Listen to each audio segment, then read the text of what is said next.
Royal Maharashtra न्यूजमध्ये आपले सहर्ष स्वागत आहे। आज आपण पुन्हा एकदा मुख्यमंत्री माझी लाडकी बहीण योजना याबद्दल आलेल्या नवीन अपडेटबद्दल माहिती घेणार आहोत। यामध्ये शासनाच्या वतीने वेबसाईट पुन्हा सुरू करण्यात आली आहे। त्या वेबसाईटमध्ये काय काय बदल करण्यात आले आहेत, वेबसाईट नक्की कशा प्रकारे काम करणार आहे व पुढील पैशाचे हप्ते कधी येतील याबद्दल आपण थोडक्यात माहिती घेऊया।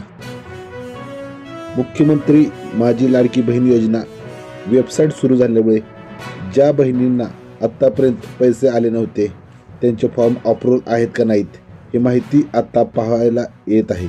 परंतु जुन्या वेबसाईटमध्ये आपणाला किती पैसे मिळाले, किती तारखेला मिळाले, आपण संजय गांधी योजनेचा लाभ घेत आहोत का याची सर्व माहिती वेबसाईटवर लॉग इन केल्यावर आपल्याला मिळत होती।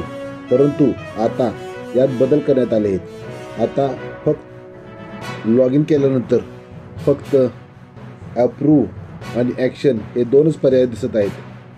त्यामुळे सध्याच्या घडीला तर मागे किती हप्ते मिळाले व किती पेंडिंग आहेत याबाबत कोणतीही माहिती आत्ता वेबसाईटवर दिसत नाही आहे।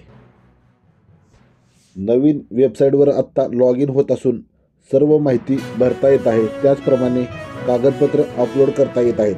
परंतु सबमिट करताना new application have been stop असा एरर येत आहे।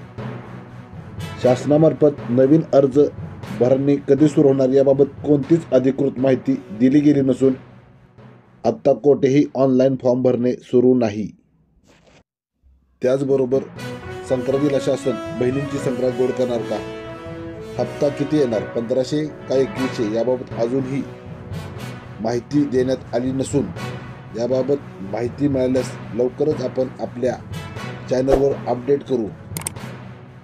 त्याच महत्त्वपूर्ण माहितीसाठी लाईक करा, सबस्क्राईब करा आपले रॉयल महाराष्ट्र न्यूज चॅनल।